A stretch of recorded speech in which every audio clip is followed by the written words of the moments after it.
হাত পায়ে জ্বালাপোড়া, অসহ্যকর যন্ত্রণা, রাতে শোয়া যায় না, এ ধরনের সমস্যা যাদের রয়েছে ভিডিওটি কন্টিনিউ করুন, অনেক উপকৃত হবেন এবং আশা করি এর সমাধান হয়ে যাবে। আসসালামু আলাইকুম, ডক্টর এম ওসমান, হোমিও এবং ইউনানি চিকিৎসক। তো যাদের এই সমস্যাটি রয়েছে, আপনারা যে ঘরোয়া টিপসটি ফলো করতে পারেন, এই ঘরোয়া টিপসটি ফলো করলে আপনাদের এই সমস্যার সমাধান হয়ে যাবে। তো বিশেষ করে এই সমস্যাটি মহিলাদের হয়ে থাকে। হাতে পায়ে জ্বালাপোড়া, রাতে ঘুম হয় না, সমস্যাটি অনেক পুরুষেরও হয়ে থাকে। তো অনেকের আবার শরীরেও জ্বালাপোড়া হয়ে থাকে।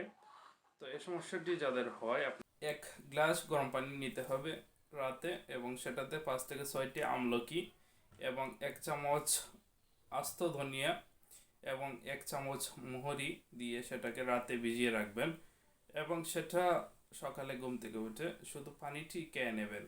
কন্টিনিউ আপনারা যদি 15 থেকে 1 মাস এই ঘরোয়া টিপসটি ফলো করেন, তাহলে আপনাদের এই সমস্যাটির সমাধান হয়ে যাবে। আপনাদের যে কোনো সমস্যার ক্ষেত্রে আমাকে হোয়াটসঅ্যাপে নক করতে পারেন এবং চ্যানেলটি অবশ্যই ফলো করে দেবেন। জনস্বার্থে ভিডিওটি শেয়ার করে দেবেন। ধন্যবাদ।